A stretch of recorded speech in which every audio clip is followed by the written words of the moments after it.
Two of Bruce Springsteen, the man, the songwriter, the performer. As a songwriter, Bruce is certainly known for being prolific. Many, maybe most of the songs he writes are never recorded. During the long waits between his albums, rumors abound about all the songs that Bruce has written but then abandoned. In fact, with few exceptions, Bruce writes most of his material while in the studio. In an interview with me, Bruce talked about some of the songs for Born to Run. Well, the stuff that usually goes on the album is most of it's stuff that I write during the recording, you know. Mm-hmm. And how much of Born to Run was written during the time you were in the studio? When I started Born to Run, I had Born to Run finished as a single. Yeah, which we had before. You know, and I had written most of Jungle Land, and that's it. Mm-hmm. So the rest of it was all a little bit of Thunder Road. Yeah. But the rest of the stuff was stuff that came during the record, you know. Amazing thing was I heard a tape of Thunder Road done in May in Philadelphia. Oh, yeah. And it was totally different lyrics. Oh, yeah. I change the lyrics all the time, you know. Yeah. Like before I recorded and stuff, you know. Dave Marsh, author of Born to Run, the Bruce Springsteen story, spoke with WNEW-FM's Dave Herman about the more serious tone in the Darkness on the Edge of Town songs.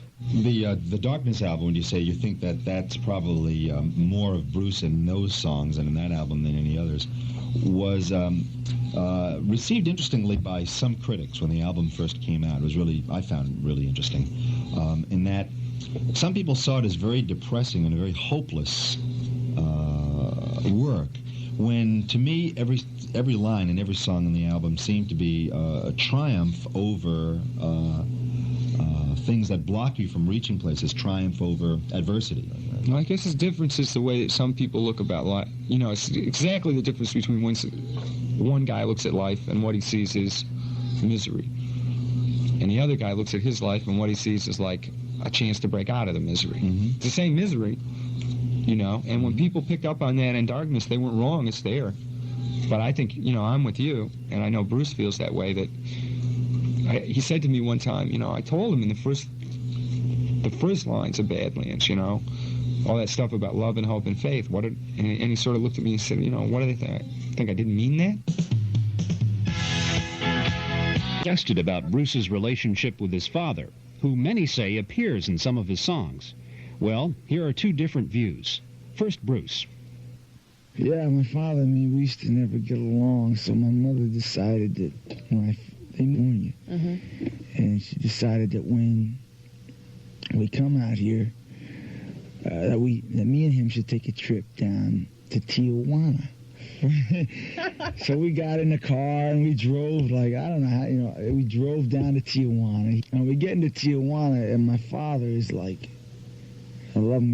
He's like the soft touch to end them all. We're not in town more than 20 minutes, and he buys a watch from some guy on the corner, which stops in about, you know, a half an hour.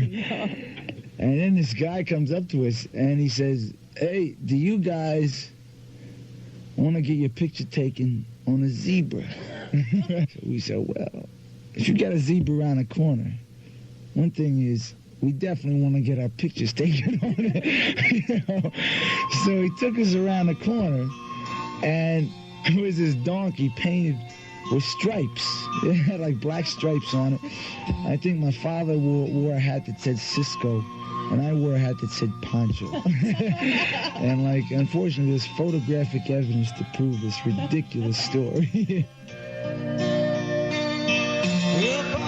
Innocent and the E Street Shuffle contain some of his best writing. It's definitely got the best songs, and maybe from the point of view of him as a singer, it's got the best performances. I mean, my only quarrel with it is that the tracks could be a lot hotter, you know, they could actually be. But what actually happens is he starts, now you've got a record that's starting, you're starting to conceive it in terms of a rock and roll band, mm-hmm. and the singer and the writer.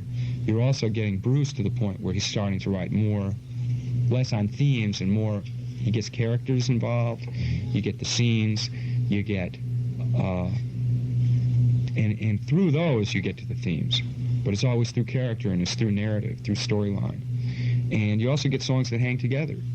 You get that second side, which is Incident on 57th Street and Rosalita and New York City Serenade, which is just it is a suite, and you know that he knows. He doesn't make any big deal about it, but you know that he knows. Yeah, you point that out in the book, that side is programmed from start to finish so impeccably. It's one story. Yeah. And to me, this is where Bruce starts. I mean, I think everybody's got one story to tell.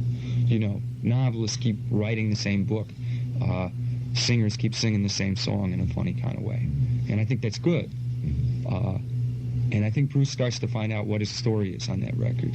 And the story is sort of the Spanish Johnny and Puerto Rican Jane story from Incident on 57th Street. I mean, to me, boy, that story is just, that's the story that you always wanted to hear. Mm-hmm. It's like West Side Story if they'd done it right. Mm-hmm. Bruce Springsteen, the man, the songwriter, the performer. Like many other rock artists, Bruce has had some of his songs recorded by others. But ironically, many remain unrecorded by Springsteen himself. Robert Gordon recalls meeting Bruce through Bruce's bassist, Gary Tallent, and how he came to record Fire. I had bumped into him on the street about 2 years prior to actually meeting him. He knew who I was and I knew who he was. And but then I hadn't seen him or you know, for at least 2 years, I think.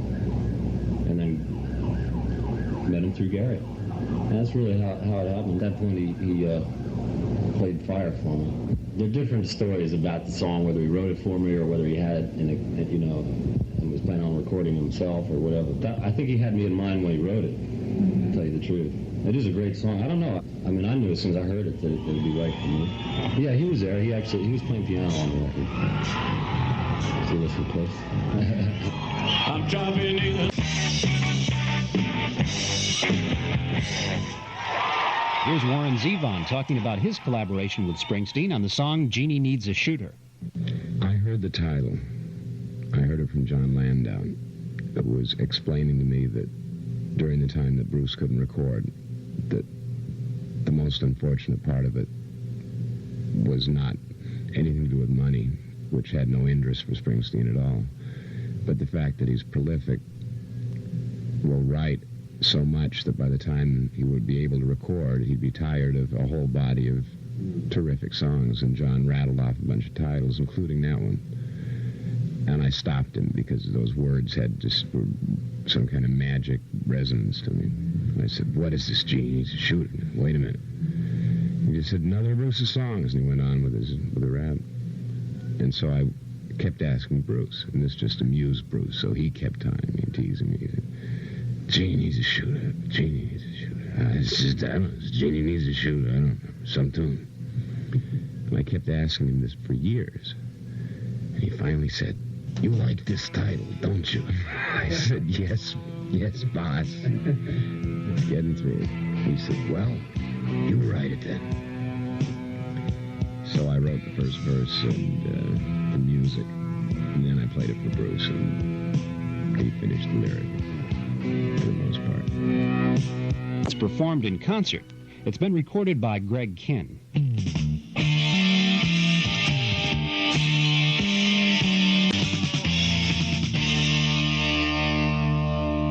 We'll be right back with more from Bruce and Friends.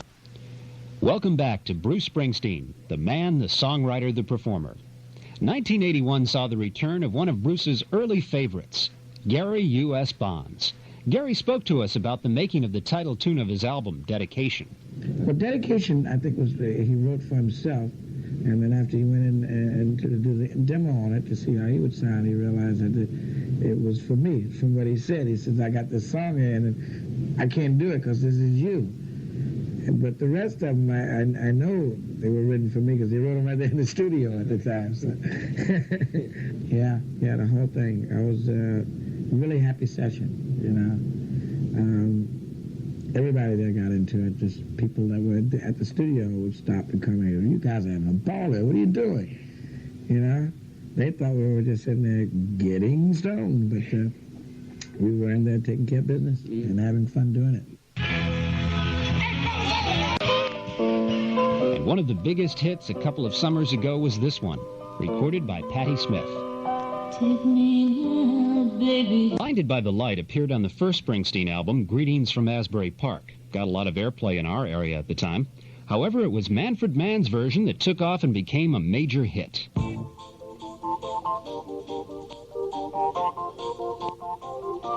WNEW-FM uses Robin Clark of the Hollies in a transatlantic call last week and asked him how Bruce Springsteen's songs had come to his attention. Well, he came to his publisher here in England, because he's published through Intersong. Now, the guy who was running the publishing company was a very good friend of mine.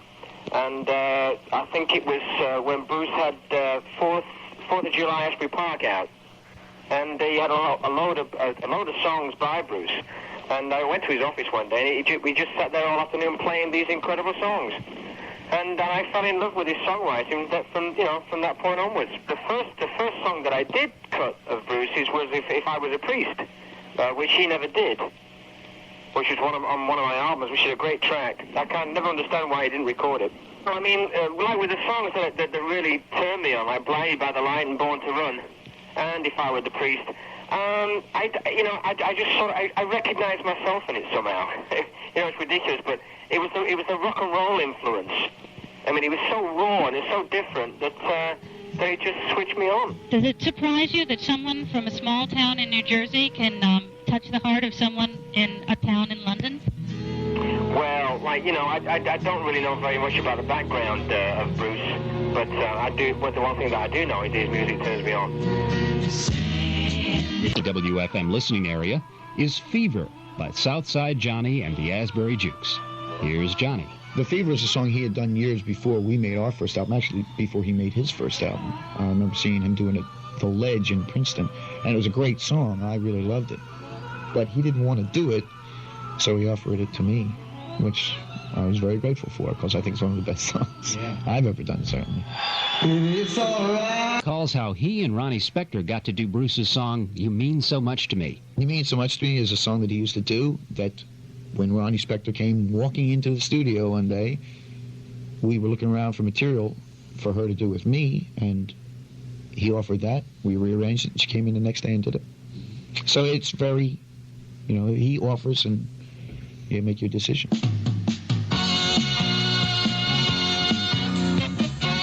A song written by Bruce and recorded by others. Both Greg Kihn and Manfred Mann have covered it, but around these parts, I think it's fair to say that the original is the favorite. WNEW-FM New York, 102.7. Bruce Springsteen, the man, the songwriter, the performer, is being brought to you by Penthouse Magazine, your New York, New Jersey Subaru dealers, and Maxell Tapes. Tomorrow night at 9, we'll present Part 3 of Bruce Springsteen, the man, the songwriter, the performer. There'll be more from Bruce, Southside Johnny, Roy Bittan, and many others. Tonight we heard a lot of people performing songs written by Bruce, but let's finish with Bruce performing a song that somebody else wrote.